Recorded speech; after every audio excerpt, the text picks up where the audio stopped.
vamos continuar aí as nossas aulas.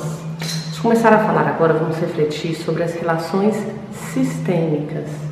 Mas antes de falar dessas relações, que são todos os sistemas envolvidos ali na escola, né? Professor, aluno, família, servidor, funcionário, direção, cada estrutura dessa funciona dentro de um sistema, dentro de uma hierarquia, dentro de um conjunto de regras, dentro de uma lógica. E tudo isso influencia um no outro lá dentro do espaço da escola, né? Mas, antes disso, a gente vai pensar um pouquinho sobre as crenças limitantes. O que são crenças limitantes? A gente escuta falar tanto aí.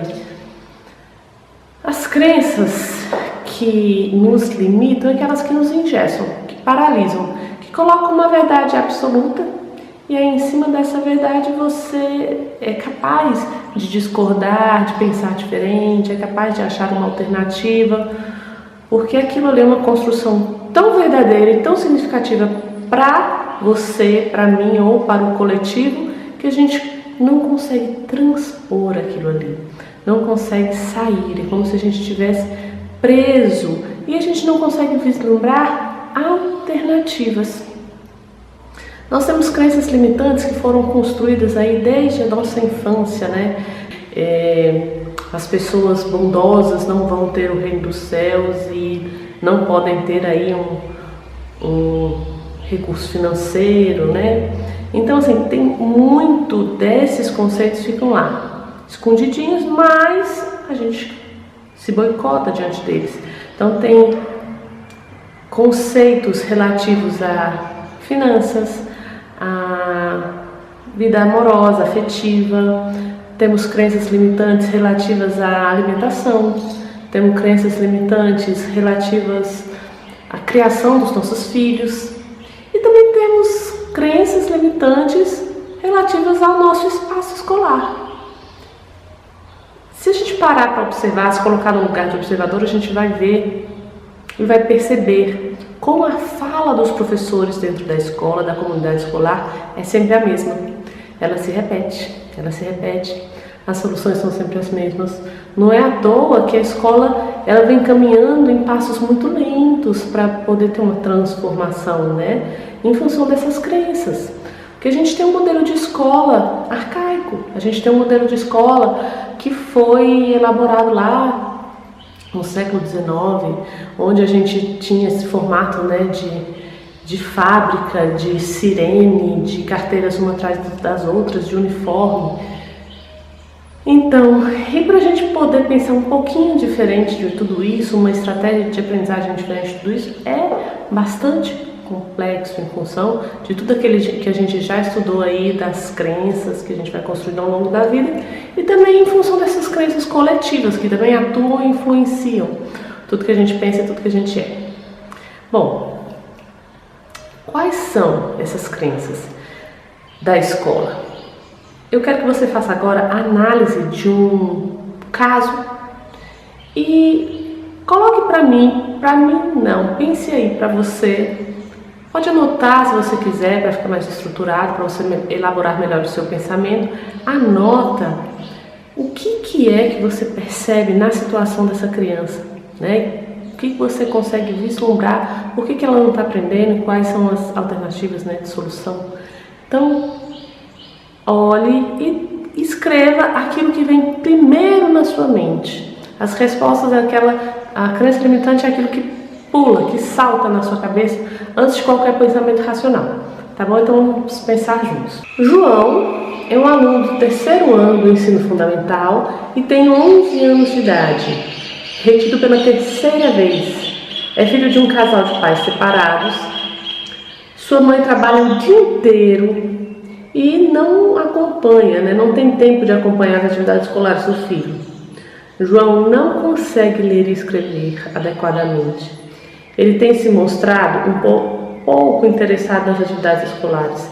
Está agitado, agressivo, é um líder negativo na turma. Levou a advertência escolar por motivos de indisciplina. É uma criança bastante imaginativa, inventa histórias fantasiosas, tem habilidade para o desenho e joga futebol muito bem. Então elabora aí uma lista de hipóteses a respeito da não aprendizagem de João. Eu tenho ministrado alguns cursos em escolas e sempre que a gente passa aí por essa etapa de analisar as crenças limitantes ou de analisar esse caso, a gente tem padrões de respostas e eu anotei algumas dessas respostas que se repetem com muita frequência. Os professores dizem assim: o João é desinteressado, ele é preguiçoso, ele é agressivo porque ele não foi bem educado, não recebeu uma boa educação da família. Essa situação é porque a mãe dele é negligente, não tem tempo para ele. Ele é filho de pai separado, coitado, filho de pai separado é muito problema. Ele deve ter algum transtorno.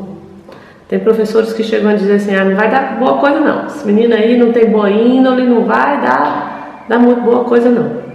Não, esse menino merece uma suspensão, ninguém põe limite nesse menino. Precisa procurar um médico para ele tomar um medicamento. Analisa aí agora com muita verdade se as suas respostas se aproximaram de algumas dessas, às vezes não no mesmo formato, na mesma forma de expressar, mas com o mesmo contexto, né? Se você responsabilizou a família, se você responsabilizou a própria criança.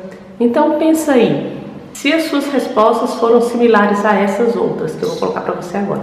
Essas respostas agora são dadas pelos professores mais assertivos, pelos professores que já estão nessa perspectiva de olhar de uma forma diferenciada para esse aluno, né? Então muitas vezes esses professores não dão respostas prontas sobre a não aprendizagem do João. Eles focam mais na solução, são mais questionamentos para poder ajudar essa criança.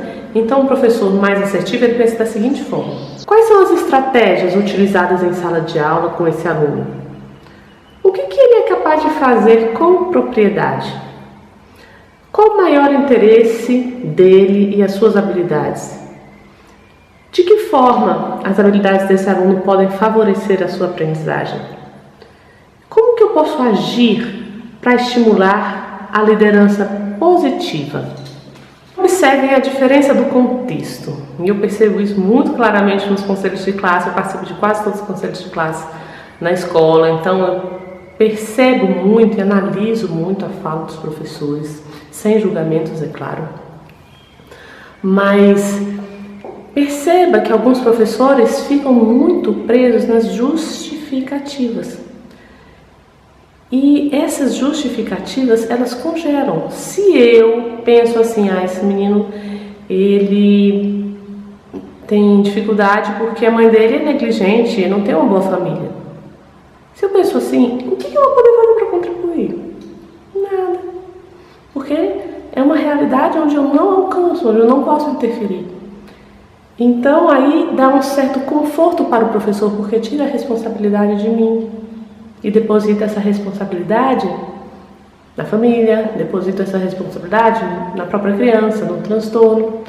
Mas se eu já estou nessa postura de professor assertivo, eu percebo toda essa situação. Mas eu não me foco nisso. Lembra que a gente conversou sobre o foco? O foco vai estar na solução. Então eu vou estar olhando assim, o que é que esse menino realmente tem para contribuir? Você conseguiu perceber se tem alguma coisa ali de positivo dessa criança? A gente viu lá que o João é imaginativo. Alguns professores podem falar, mas ele fica imaginando coisas, ele pode ter um transtorno. Outros podem falar assim, nossa, mas essa criança tem bastante ideias, a gente pode aproveitar isso para produzir um material muito rico, com textos, com criatividade. Então, depende da forma como nós olhamos. Uma característica positiva é que ele é um líder. Só que no texto afirma que ele é um líder negativo. Ok, o que eu posso fazer para que essa liderança dele se volte para o lado positivo? Então, essa é a perspectiva que nós, professores quânticos, precisamos adotar. Olhar para as alternativas. Porque o nosso foco vai ajudar essa criança a se perceber de uma outra forma. Porque muitas vezes ela também se percebe neste lugar. E ela também está cheia de crenças que os adultos colocaram e ela não se vê capaz de sair desse lugar. Então nós precisamos aí mudar essa perspectiva para poder contribuir melhor com essa criança. Bom, então nós vamos fazer um exercício onde você vai poder perceber no seu corpo a manifestação desse inconsciente. Eu faço isso nas turmas presenciais, colocando um professor de frente para o outro, que essa vivência fica muito mais perceptiva, né? Mas aqui nós vamos poder fazer aqui através do nosso contato visual. Quero que você olhe nos meus olhos e se coloque na postura de uma criança, de um aluno. Imagina, traz um aluno aí na sua mente, mas você não vai ficar muito preso às suas ideias, ok? A atenção aqui é a manifestação corporal. Então eu quero que você fique de frente para mim, escutando o que eu vou dizer, olhando nos meus olhos e prestando atenção aí nas sensações corporais. Toda e qualquer sensação que acontecer no seu corpo é significativa. Sentimento, sensação, qualquer manifestação física. Combinado? Então vamos lá. Você é o aluno e eu sou a professora. Olha só, eu tenho tanta pena de você. Você não consegue aprender. Eu sei até que você está se esforçando. Mas também, né, com a mãe que você tem, mas sua mãe não tem tempo para você, sua mãe não te ajuda. Seu pai foi embora. Eu sei que é difícil, muito difícil para você aprender. Mas eu também vejo em você que você não quer. Você está com preguiça. Eu te falo para fazer um negócio, você não faz. Então, como é que você quer ter uma vida diferente do seu pai e da sua mãe? Dessa forma, você não vai conquistar nada na sua vida. Precisa ter mais vontade. Você está muito sem vontade de fazer as coisas. Qual foi a sensação que você teve no corpo? Os relatos dos cursos ai, ficou pesado, ai, eu senti vontade de chorar, ai, meu corpo, eu senti uma vontade de me afastar, de ir para trás, de sair daquela situação, né? Geralmente não são sensações agradáveis.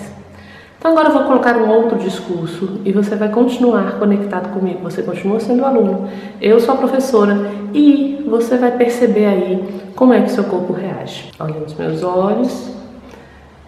Você faz parte. Eu honro e respeito a sua origem, os seus pais e a vida que flui através de você. Eu estou disponível para te ensinar. Eu sou apenas a sua professora e estou aqui pronta para te ensinar. Se você quiser aprender, vem comigo.